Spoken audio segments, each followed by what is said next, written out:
বন্ধুরা, আজ আমি বড়ি তৈরি করছি।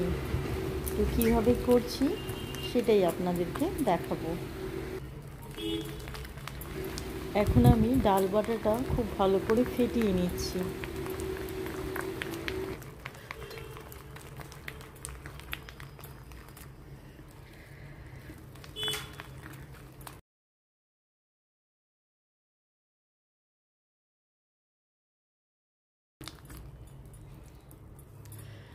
বন্ধুরা, আজ আমি বড়ি দিচ্ছি।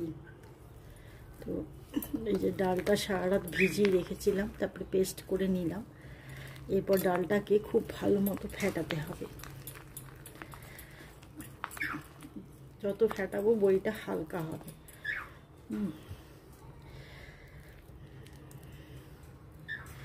আর একটু চেক করে দেখে নিতে হবে জলের মধ্যে, যে আমি এখানে এক বাটি জল নিয়েছি, এটার মধ্যে চেক করে দেখে নেব। যদি ভেসে ওঠে তাহলে হয়ে গেছে।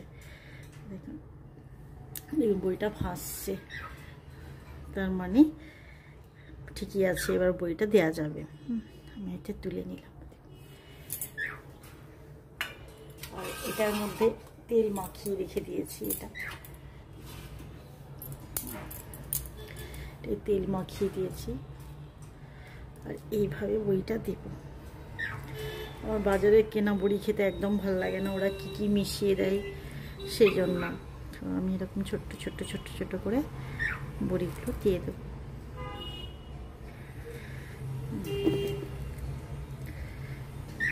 এক ধার থেকে এরকমভাবে লাইন দিয়ে দিয়ে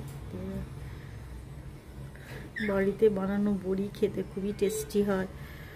আর বাজারেরগুলো কি ভেজাল কি দিয়ে বানাই ভগবান জানে, খেতে একদম ভালো হয় না। একটু কষ্ট করলেই কিন্তু বানাতে পারবেন, কিছু না, জাস্ট এরকম করি আর এইভাবে দিয়ে দেব। এগুলো আমিও প্রথমে জানতাম না দিতে, এগুলো মায়ের কাছ থেকে, কাকিমাদের কাছ থেকে শিখেছি কেমন করে বড়ি দেয়।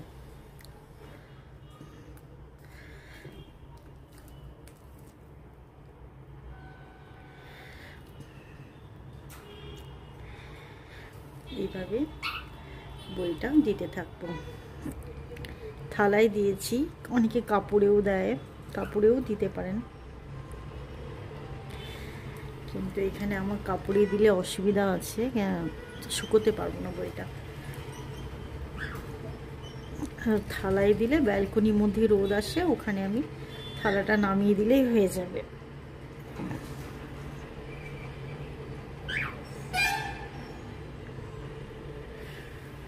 ভালো জিনিস খেতে গেলে একটু কষ্ট করতে হবে, এটাই যা, কিন্তু পারবেন করতে, চেষ্টা করলে সব পারা যায়। এরকম করে একটু নেবেন, তারপরে এইভাবে দিয়ে দেবেন, আপনা থেকে এটা বেরিয়ে আসবে।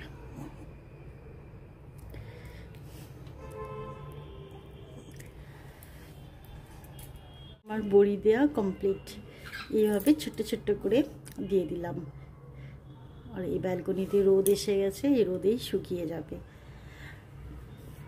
আর এই বড়ি খেতে কিন্তু খুবই টেস্টি হবে।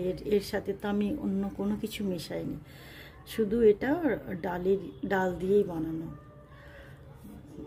এটা পোস্ত শুক্তো এই সমস্ত বানালে খুবই ভালো লাগবে, টেস্টি হবে। কেনা বড়ি টেস্টি হয় না, তাই যদি একটু কষ্ট করে বানাতে পারেন তাহলে এগুলো খেতেও খুবই টেস্টি হয়।